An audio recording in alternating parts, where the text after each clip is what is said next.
Hello and welcome to the Animation Industry Podcast. My name is Terry Ibele, and you should go support this podcast on my Patreon. The link is in the description of the chat, so go check that out. Thank you very much. This week I'm chatting with a self-taught independent stop-motion animator who is originally from Spain, raised in Germany, and now resides in New York City, and her name is Catya Plate. Her story into stop motion is quite unique because it came about from her wanting to bring some of her gallery artwork to life, and obviously the best way to do that is stop motion. Fast forward a couple of years and now she's completed her fourth award-winning film called Las Nogas, and in our chat she shares how she fully produced this amazing film, which is 18 minutes long, all by herself. But first, this episode is sponsored by Hue, makers of colorful plug-and-play cameras for learning, work, and play. Originally designed for teachers, Hue cameras can also be used for creative activities such as capturing hand-drawn pencil tests, shooting behind-the-scenes footage, time-lapse videos, and of course, stop-motion animation. Their cameras have flexible, posable necks, manual focus controls, and they're compatible with Dragonframe, OBS, Twitch, Zoom, and many other camera apps. Visit huehd.com to learn more and follow @HueCameras on social media for news, fun, and giveaways. And of course, as always, get 10% off any Hue product from huehd.com with the code 10TerryAIP. And I've included a link to that in the description of this chat, so go check them out. And now, without further ado, let's jump in. Hello, Katya. How are you doing today? I'm doing very well, Terry. Thanks for having Great. me. I'm really excited to chat. I think what you're doing is extremely unique and very exciting. But you told me something. I'm going to put you on the spot. You told me something in our chat just a couple of minutes ago that you think stop motion is a dying, you see it as a dying art form. Well, no, I don't see it as a dying art form. I will do it until I die and maybe beyond. But Okay. I'm worried that it's being seen. Well, not worried. That's a big word, but I think maybe it's being seen that way. Although, Guillermo del Toro, Pinocchio, it was like, Pinocchio just came out, and yeah. and Wendell and Wild just came out, and Great. so there's a whole Great. And bunch I of think, productions. yeah. It's so funny because I had this opinion back 10 years ago when I decided not to do stop motion because I was like, it's dying. But like this last 2 years, I've been very encouraged by the amount of stop motion that's come out. That I'm like, oh, this is the time. Yeah, no, you're right. So, and you said the last 2 years now, because I've been making this, I mean, really from beginning to end, like almost 5 years. Wow. But then the post-production all through the pandemic and writing the script, and then the filming itself was 15 months, I think. And then I don't really look at animation at all while I'm doing this, because I don't want to be, well, I don't want to get nervous. I just want to do my, and influenced. Yeah, of course. We're influenced anyway, but so that's why I don't know. Good, you're saying that there's stop motion out there. I know with Pinocchio, and I finally saw it. Yeah. And I loved it. Oh, amazing. Yeah, the craftsmanship, the animation is absolutely incredible. I've had quite a few people that worked on it on this podcast, so wow. Yeah. Okay, so let's I want to dig into you a little bit. So, okay, so you've just finished producing a incredible 19-minate film, all in stop motion, done entirely by yourself, everything. Crafting, writing, animating. I have a billion questions, but just maybe let's just briefly talk about who you are. So can you give me like if I were to read a Wikipedia article on Catya and how she got here, how did you get into fully self-producing such an ambitious project? Where did it start for you? I think it started for me when I was born. No. Yeah, well, no, yeah. I'm kidding. No, it's a joke. That's a joke. No. Hard for me to say. I think when I came to New York. Okay. So you're born and raised in Germany? No, I was born in Spain, in Barcelona. Born in Spain. Okay. Mother Spanish, father German, but I grew up in Germany. Okay, born in Spain, raised in Germany, studied visual arts. In Germany. In Germany, and then came to New York. Came to New York in 87, I was studying fine arts. Oh, you're like, oh my God, how old is she? Is that what you were thinking right now? No, no, No, no, no, no. no, I'm young. I was a mere thought at that point. No, oh, because you weren't born yet. No. I was almost born. I was almost the Oh, next year. The beautiful. next year. Love it. That's beautiful. That's beautiful. So I was studying in Köln, you know, in Cologne, fine arts, and Yeah. it was hell. Oh, why? Because I think the story of my creative life, which is actually, I think, is a blessing, you just don't always see it like that, is that I never fit. So, you know, so there I was always experimenting, you know, painting, drawing, building things. So, And they were pressuring you to take a more professional commercial approach? no, they just didn't really know what to do with me. There was one professor though, it was great, and there was another one. There's always There's always one, yeah, yeah. But it was a blessing because I felt that I don't know, maybe because I was watching Kojak. Do you know Kojak? No, it was a crime I mean, I know of it. TV. I didn't watch it though. Yeah, so that was, you know, I was in Germany and we watched these shows and I watched it and I loved it. And it was so crazy, New York and these fires and this crime and it's just wild and the art. So I was thinking, I have to go to New York. They'll understand me. They'll Wow. understand. That's, you know, so I applied for a Fulbright scholarship and I got it. Amazing. That's how I got to New York. That was in 87. And for postgraduate studies at School of Visual Arts. And that was amazing because Yeah. there is a school, Terry, where you're not limited. Do whatever you feel like. But in Germany, it was like, maybe it's changed now, I hope. But it was like, if you decided you want to do painting, you got to stick with it. Yeah, very You know, with your structured. master, or if it's sculpture, you stick with that, or that. And I wasn't rolling that way. Yeah. I mean, a lot of And people mhm, appreciate structure if they don't know what they're yeah, doing. But you were like, I want to try, I want to experiment, I want to do my own thing. Yeah, yes, amazing. yeah. And there is School of Visual Arts, and I remember, and I was like, really, I could do that sculpture class, sure. And that was like my best. The teacher was like, you're amazing, you Wow. know. So it was, and that was only, I mean, it was like a semester or 2 semesters, you know. But I learned so much more than I learned in 5 years because Wow. I had already, you know, and I Oh, had finished. I had my yeah. Bachelor of Fine Arts from Cologne. I did that. That was great. And Do you but feel that that 1 year, your fine arts in Cologne gave you fundamentals or set you up or gave you an appreciation for your new exploration when you hit New York? Did you feel like you had like advanced skills where you could pursue them in oh, you know, areas? that's an excellent question, Tara. I never thought of it. I think maybe because I was there for so long, Yeah. 5 years. Maybe just that. And you're already a little bit older. It's just because we go to school a little bit longer. Just in that experience, just that.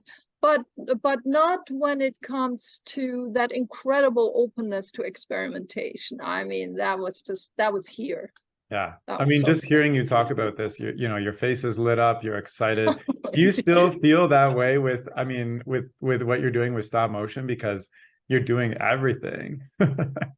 I do, Terry. I do. And that's why earlier I said, no, it's never gonna die for me. This is Yeah. it for me. I love it. And you know, sometimes it's like I want to die, like taking the last stop motion frame. I mean, this is like They it's find your ridiculous, but body. It's a on the it's last frame cling. then they play back what's on the computer and it's the feature film. Wouldn't that be something? So, okay, tell me this, uh, you know, yeah, yeah, 1987, New York, yes. Hmm. you've experienced experimental freedom in art. Hmm.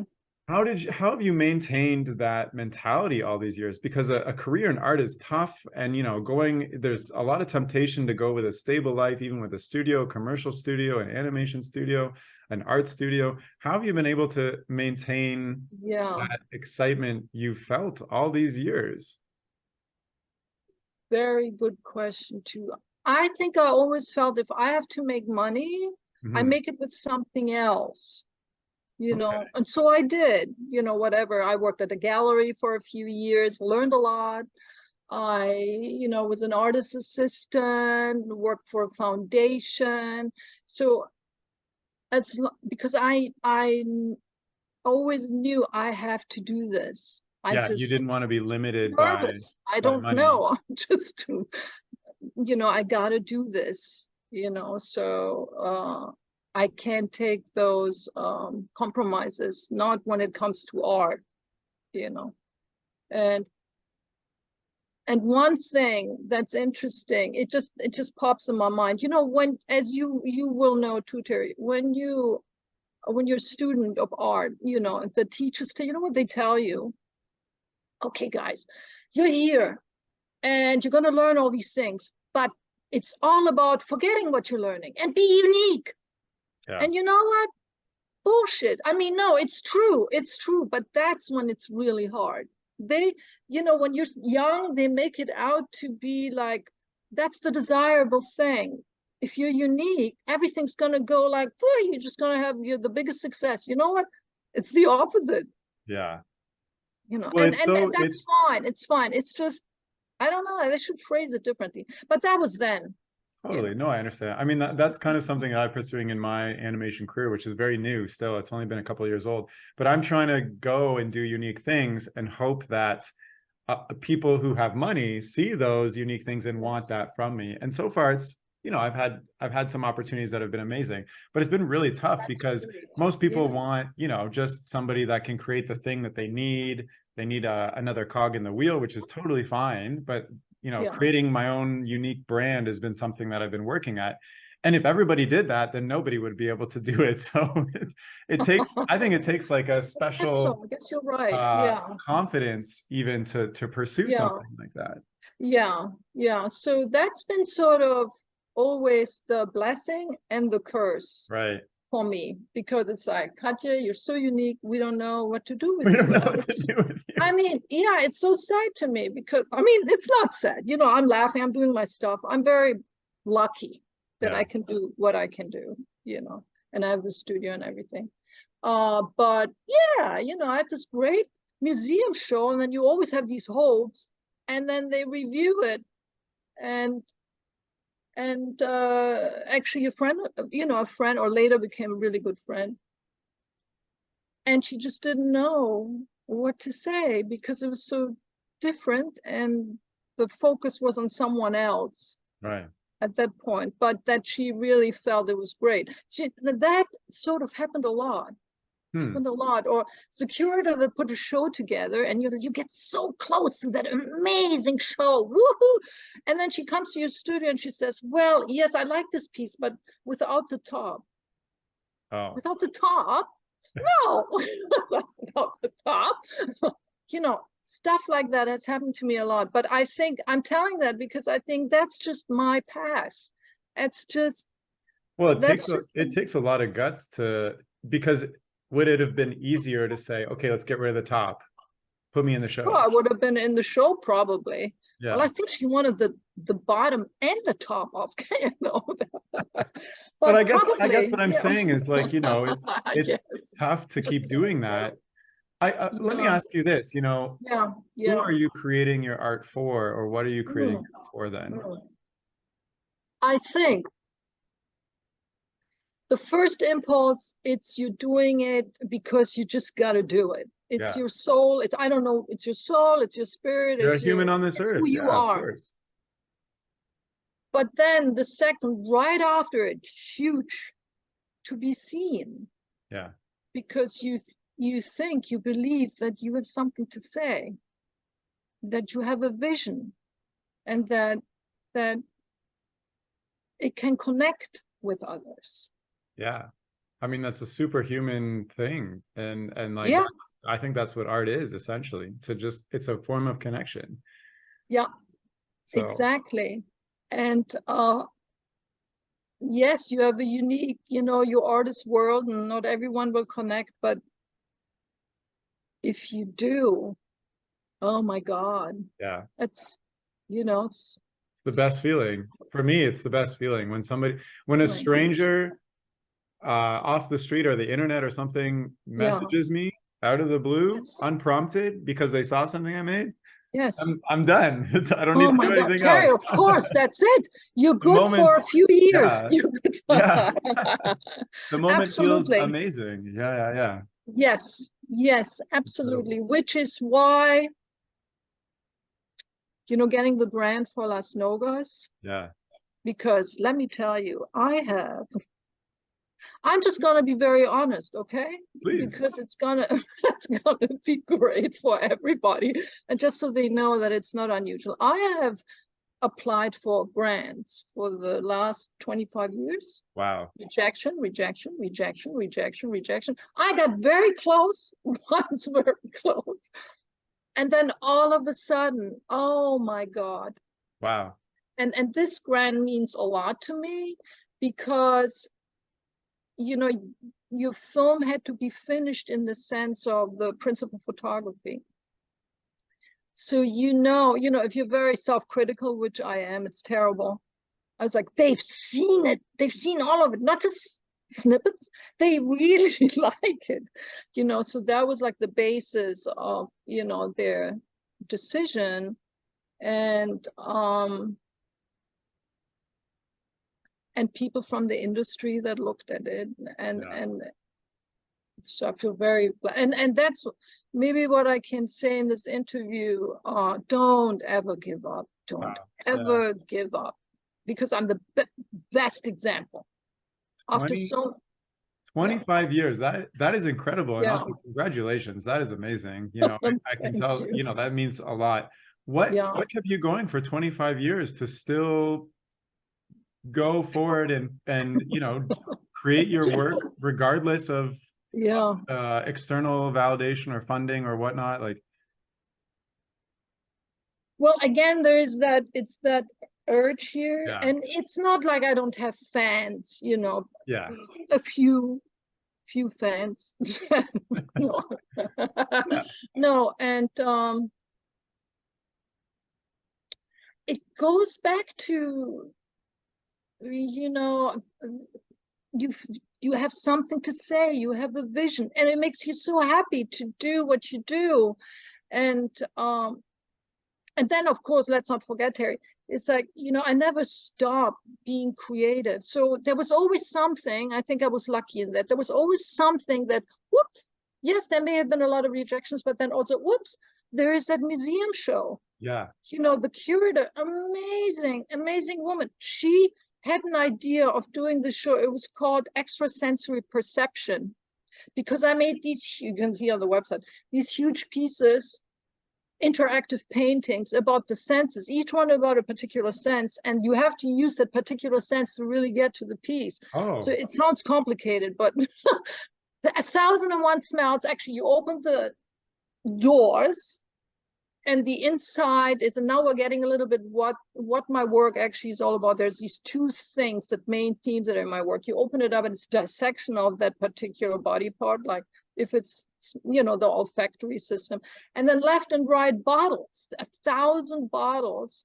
that I filled up with scents, for the wow. viewer to experience. So when the curator was doing all of that, and then the six senses were all huge pieces.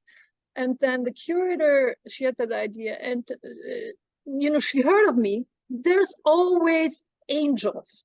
How do I think we have angels. I mean, not literally. Yeah, yeah, yeah, yeah. No, I know. I don't want to forget that. Very important. We may not know, we may not see, but there's always someone. And there was at particular times in your career that, you know, make you connect and go to step further. Because there's another friend of mine who recommended that curator, said, you're doing the show, go check out her work. So she checked out my work, and then she was like, wow, And then every month she would come back because I wasn't done with the series. She would say, oh, wow. And you know what she said at the end? No, you know what? This is just going to be your solo show. I Oh. mean, the poor other artists, right? But Yeah, things like that. So it's very good you're asking me, because there's always been these amazing moments that then really kept me going. for sure. Well, I mean, you know, it also Yeah. sounds like you have incredible persistence, but yeah, for sure. Talking about your work, people helping you out, that's amazing.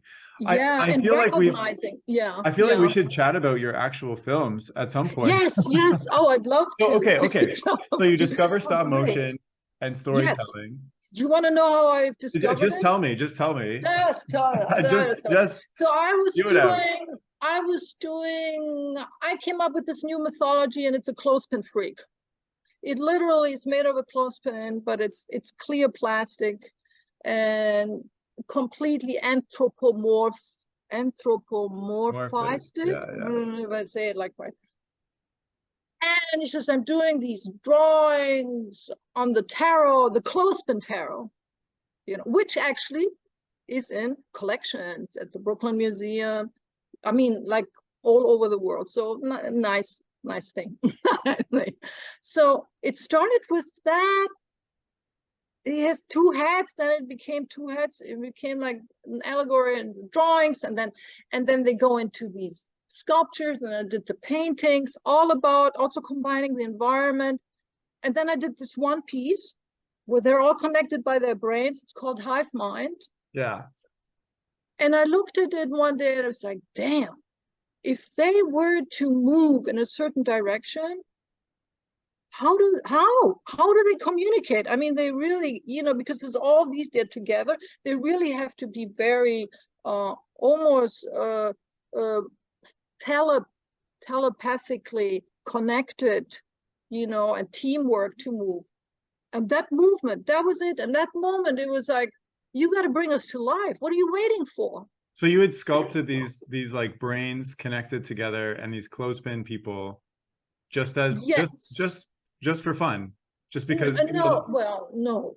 I mean, yes. I mean, for fun and for, I should say more to it. I did a series of them. Okay. And I call them cloning sculptures. Yeah.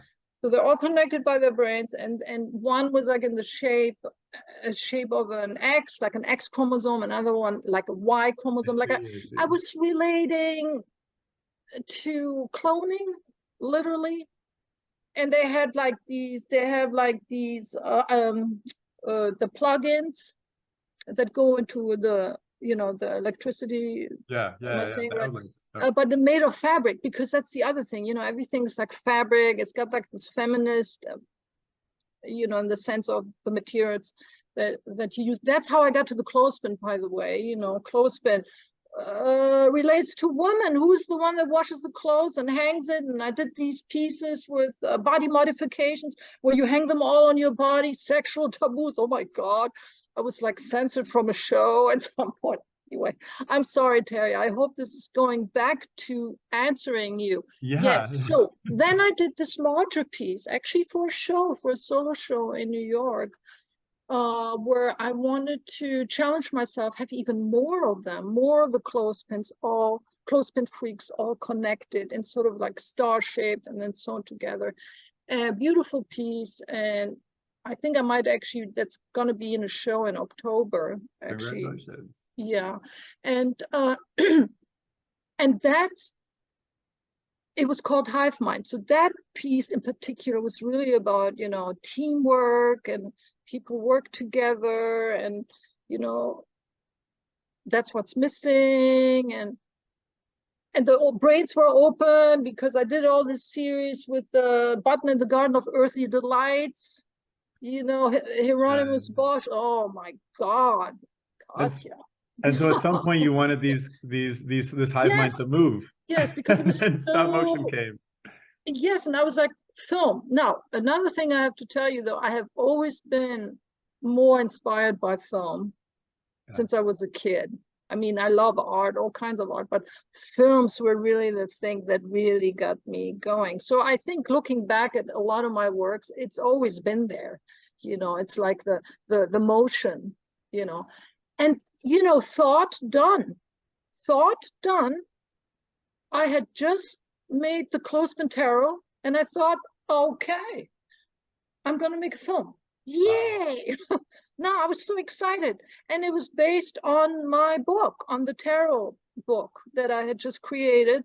And it was called The Reading. And I was in it. I was the cheapest actress I could find.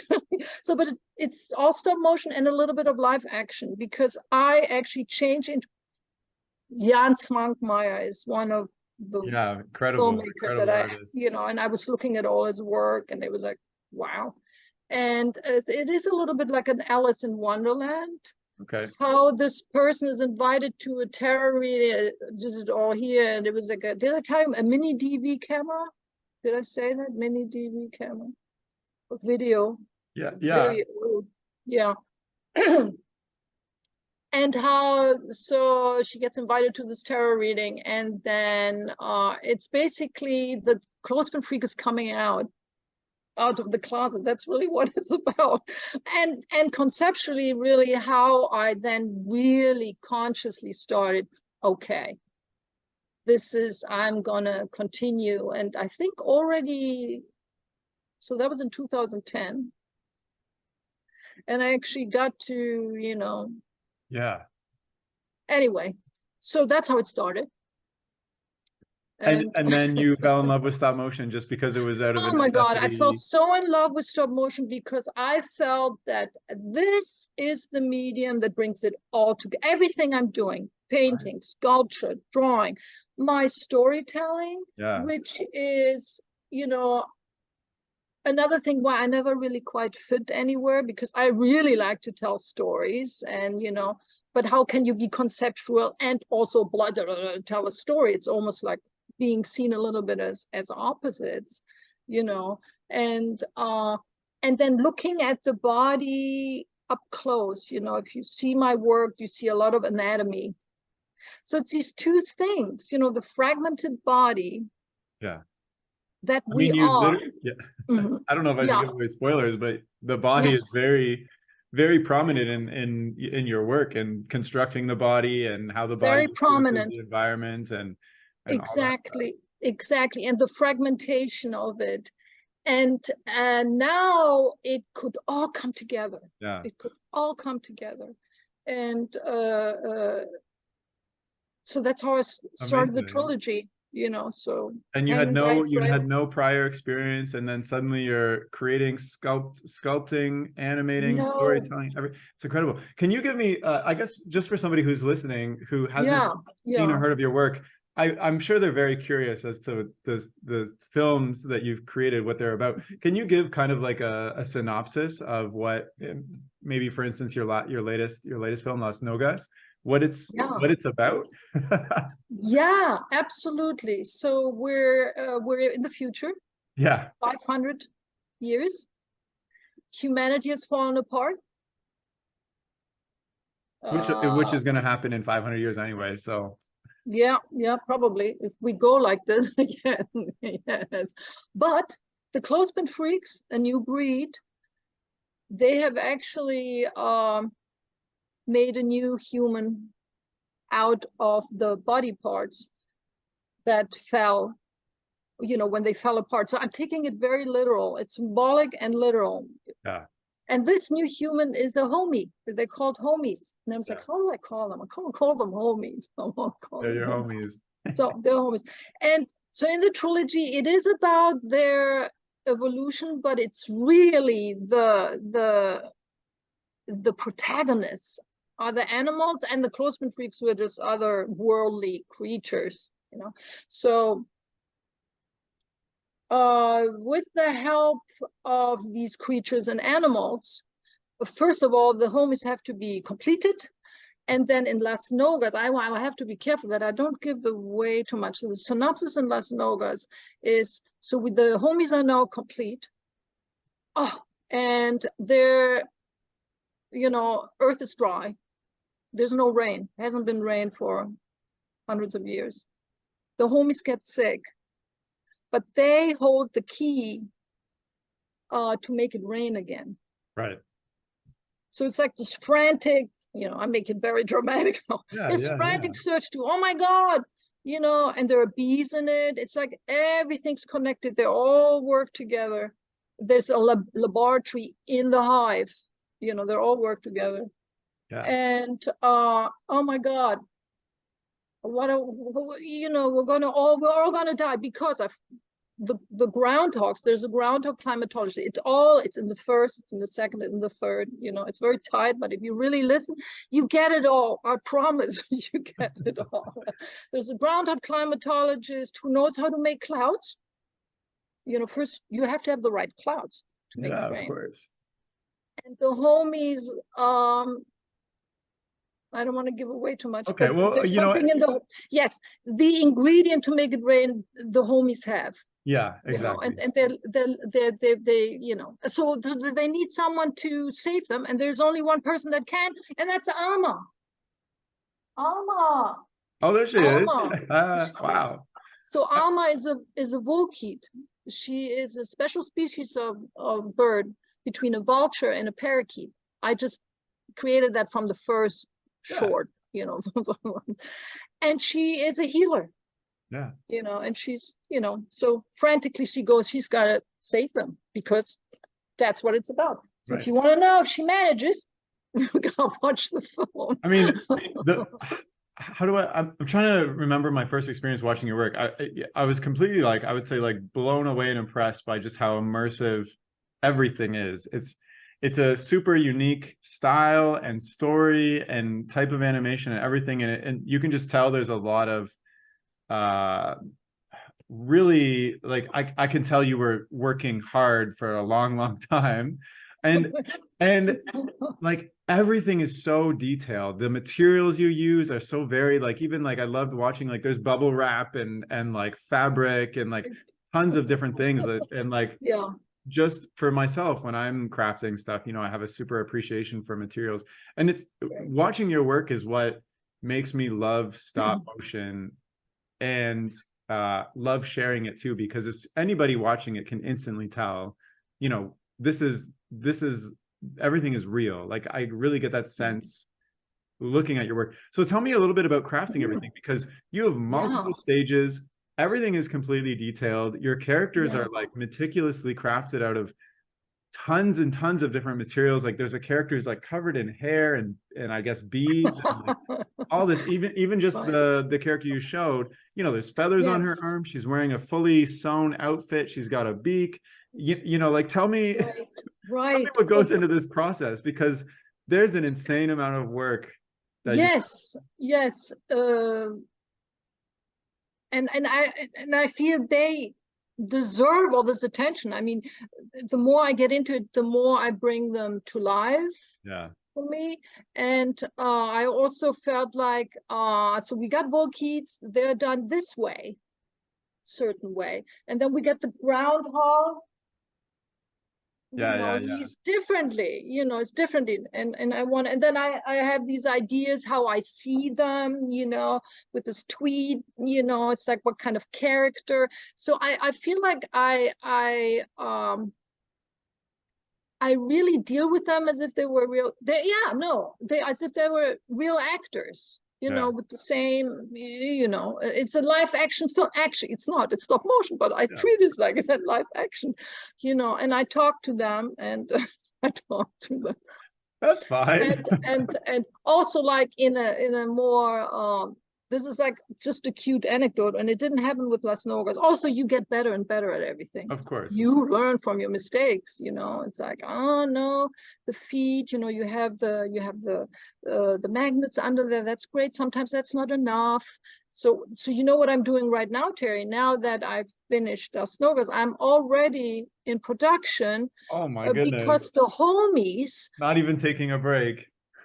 Not really, not really. I mean, it already feels like a break, So, but remaking their structures, because it's I want them to move a little bit more now. They can, because it's it's almost like an evolution. Also, how I got better in my artistry, I think. But it has to go on par with what you're saying, with your story. So if that makes sense, then that is right. You know what I mean? Are you watching tutorials and like learning from other artists on how to, like, even the magnets in the feet, for instance, like Oh, sure, sure. And one of the first things, oh, I forgot, I'm like, oh yeah, I did it all. There was a book that I got right away after Hive Mind, and I was like, I'm gonna do stop motion. I got a book on stop motion Artman. Okay. Yeah. And Gromit, there was one they did beautifully, and they talk about the filming and the making, and then I actually got a book that's more and I followed very good instructions how to make the armature. And then, at the end of the day, you find your own way. Of course, yeah. You can't help it. It's like, I can't help it. It's like, and the Clothespin Freaks, they don't have a normal armature. No. Because I'm trying to get you one. Because they're really, these are custom made clothes. You couldn't find transparent nowhere. So I actually found a company that's out of business now, but I have 1,000 clothespins, so it's no problem. Because I wanted it one step removed from that craftiness of the clothespin. That they're transparent, they're naked, and then I imprint them. So each one deserves its own. Yeah, you follow instructions, and you look at tutorials all the time, and then it helps. And then, but you have to do what's right for the puppet. Now, okay, let me ask you this. Before, you said you were working jobs on the side for money and then doing arts for yourself. Was that true of these productions? Because they are a heavy undertaking to make something that's like, well, your latest one was 19 minutes long, and it's a full production. There's not a second where you're not looking at tons of stuff. Were you working full time in this period? No, yes, I've always, absolutely. I think so. You work a full-time job and then come home and no, my full-time job is okay. Yeah. I mean, so the reading self-financed, Hanging by a Thread was self-financed, and then with each one, of course, it's and I was getting sound people in and the musician. So Meeting MacGuffin was crowdfunding. Wow. Okay. Yes, successful. So did you already have quite a following at that point to be able to successfully crowdfund, or you just jump in and see what happened? Like, that's a fear of mine, that I'm going to start You're right. GoFundMe and get nothing. Yeah. No. Yeah, you're right. Oh, I'm sure you would do very well. Oh, well, thank you. I'm sure you have your following. It's quite a pretty scary endeavor. I remember waking up in the morning. I don't know if I had a coffee or what. I was like, oh my God, nobody has yet. Nobody. And you have to ask. But then it kind of got going. And then it depends with what platform. There was a platform at that time that doesn't exist anymore. They actually reached out to me. They were working with artists, not also filmmakers, but also artists. And I don't think they're doing it anymore, but it was they were very helpful. I mean, most of these they tell you how to maybe write the letters, and like every time somebody would give something, I made a little, I had a character with a sign saying, "Thank you, Terry," and on Instagram and Facebook. And, so that was that. And then Las Nogas, which was the most expensive one, the grant. Of course, you don't know if you get it. Right. But I did. So it's like, that's wonderful. Yeah, amazing. Because is it ever stressful to because these take so much work, and if you're working on this, you can't work on anything else, essentially. Is it stressful thinking about finances and whatnot for the next film? Yeah, it is. Because I also know some artists who work full time and then they're up after work till 3 a.m. working on their films every day, and that's how even worse. That's even worse. That's how right. They no, but exactly. Yeah. Exactly. It's just amazing, right? How you find a way. Now, I think, and also don't forget, there's always one thing that leads to another, always, in a positive, always, so you did the crowdfunding, that's great, and then it shows you can do it, and then you know, I feel like Las Nogas is the best thing I've ever done in my entire life.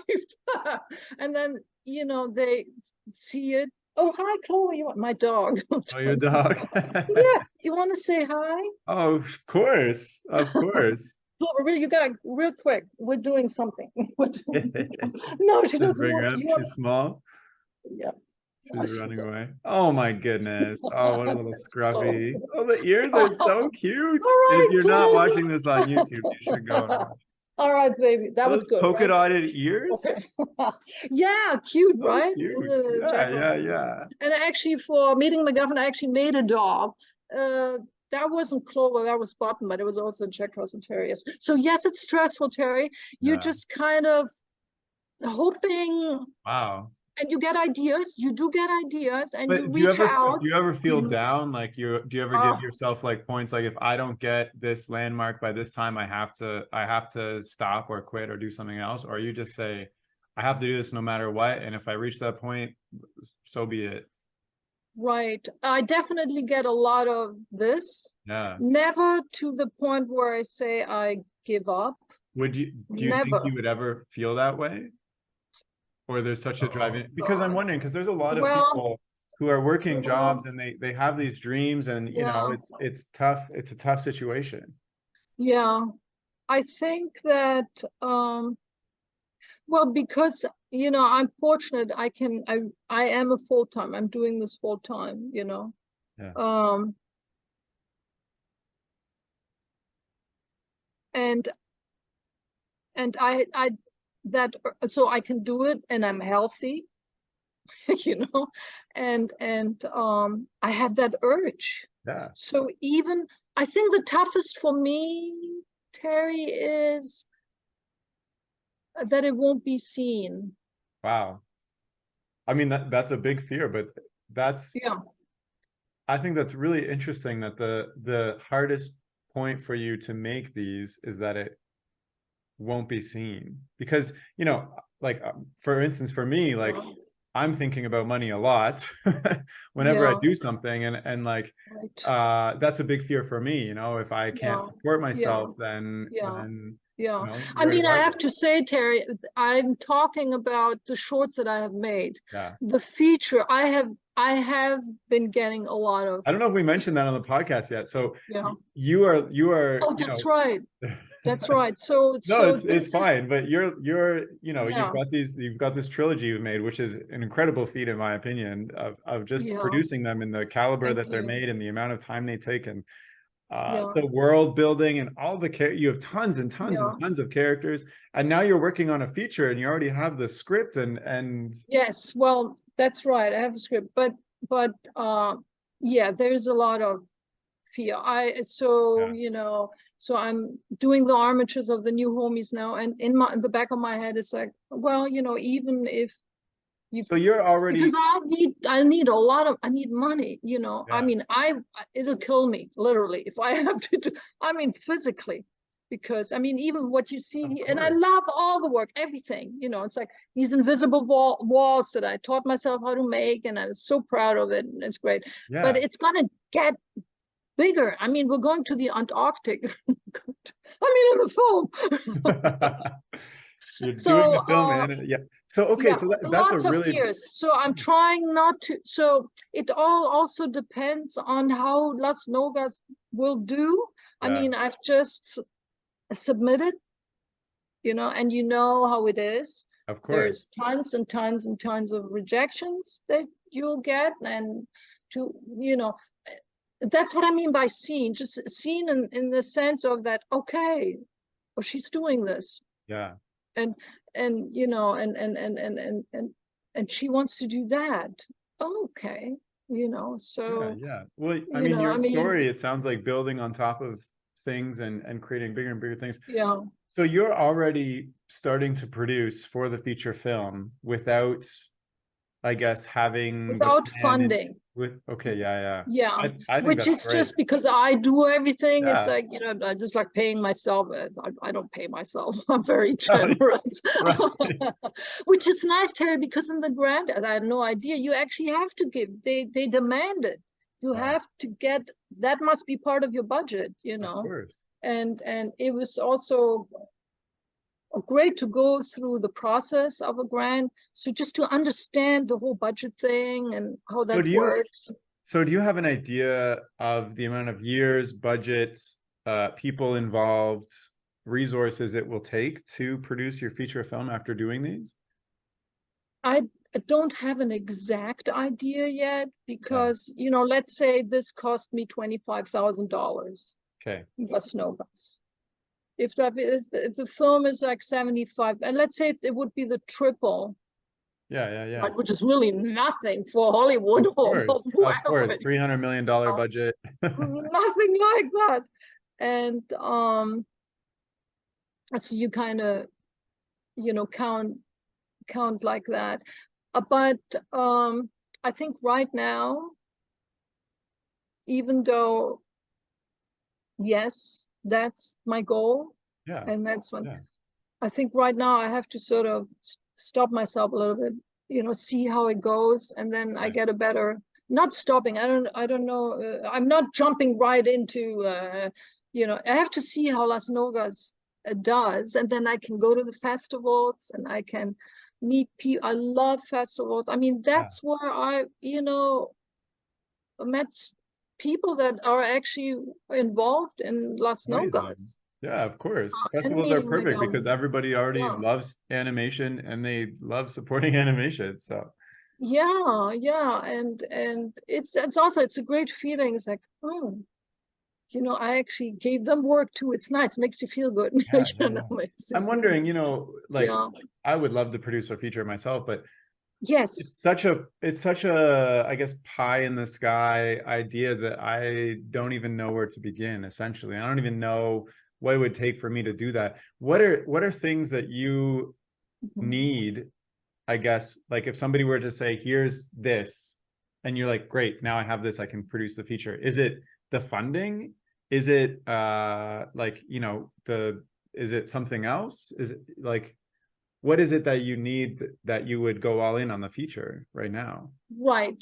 To I think funding is the most important, because then I can actually hire you. Let's say, Sure. Terry, do you want to, you know, help me with this, or you know, someone else to make 10 of these. I mean, I already did that a little bit here and a little bit there. I had, you know, you know, Nadia helping me and this and you know, paying them for it, of course.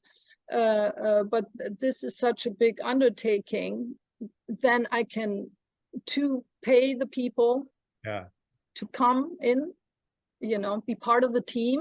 Of course. And yeah, that for that Course, you know, and get those extra hands, you know. And you also mentioned before how important it was for you to for people to see and experience your work. Is there something that a message or a theme or something that you're trying to convey through your work that you're hoping people see and, you know, the world needs, and that's why you're creating these films? Because at least from my experience watching your films, there's a very strong message of, you know, environmentalism and community and almost like a sacredness in like what we are as humans, I guess.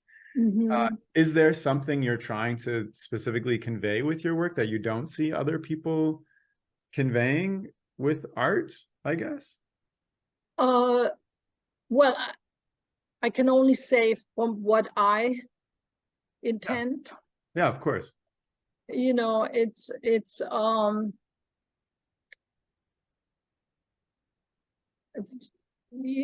comes down to humans are so greedy. Yeah. You know, and the connection with the environment is exactly that. You know, and where's the empathy? You know, it's basically the message is it's gotta start with us, with each one of us, you know, working on it. I mean, that's why, you know, the homies are like almost sacrificial. Yeah. They are so kind. They're getting it, that we're all connected. You know, oh my God, everything's connected. that is the thing, you know. And yeah, that's the biggest thing I'm trying to convey, you know. Amazing. I mean, yeah, I think that's amazing. And I just wanted to hear it from you because, you know, I can perceive what I perceive in your work, and I definitely get those themes, and I agree with you. You know, one of my pitches is very similar. I have a pitch for a TV show I've been spreading around where it's in the future and the earth is completely desolate and destroyed. It's a desert, and people are trying to figure out how to, you know, recover and bring back plant life. And so it's got a similar theme. So I connect with that. I love it. We should show them together. Yeah, Seriously. yeah. I love it. Yeah.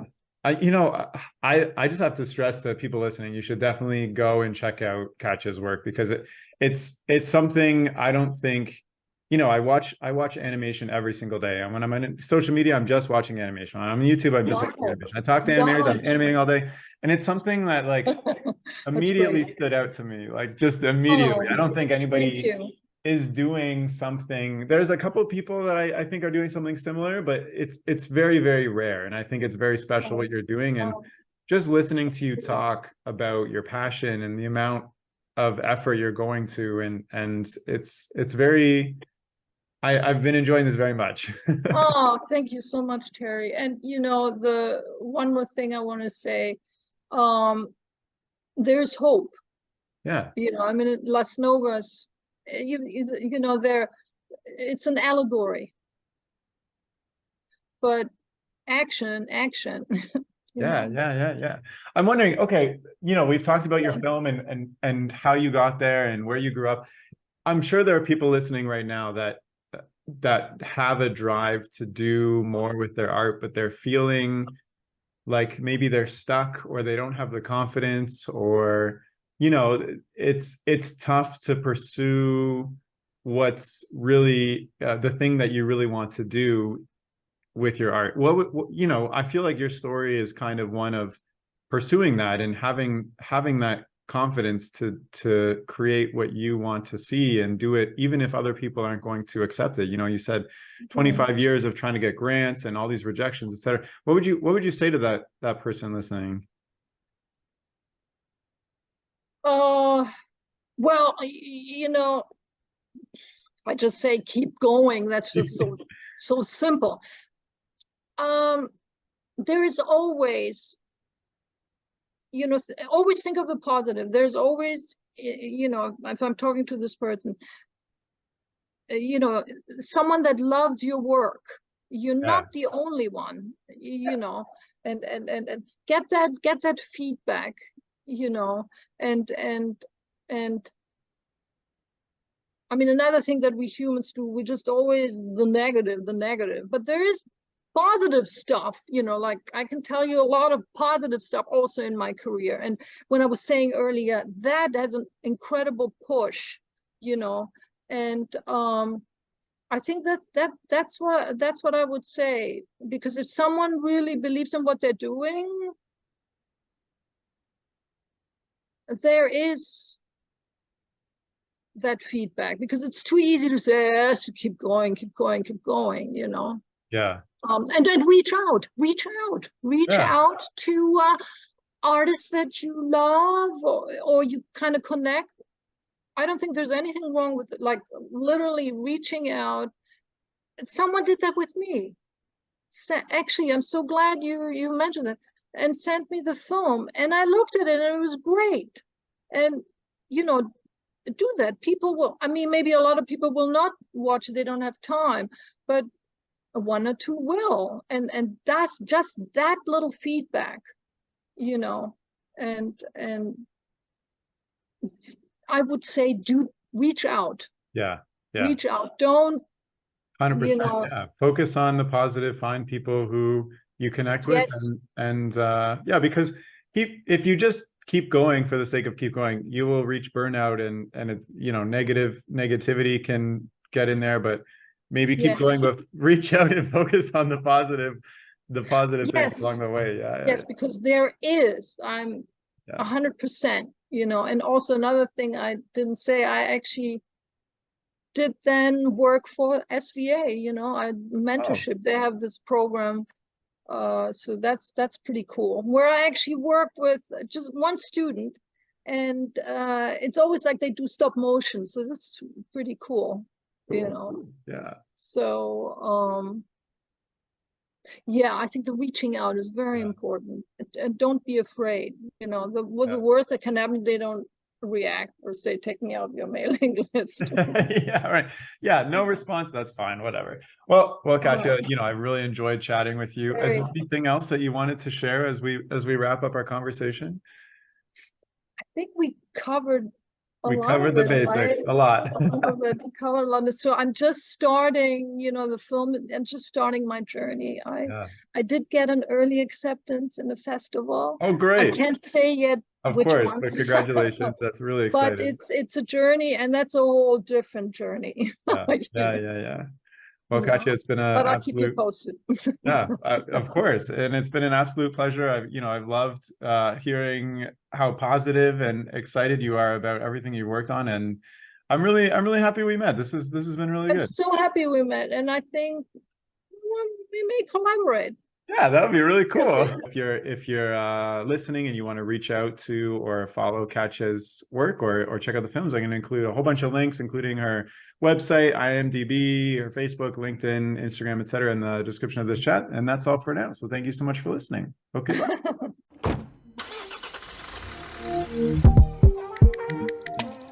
The music for this podcast was composed by Willem Mendo and the graphics by Luhan Wang. I encourage you to look them up if you've enjoyed their work.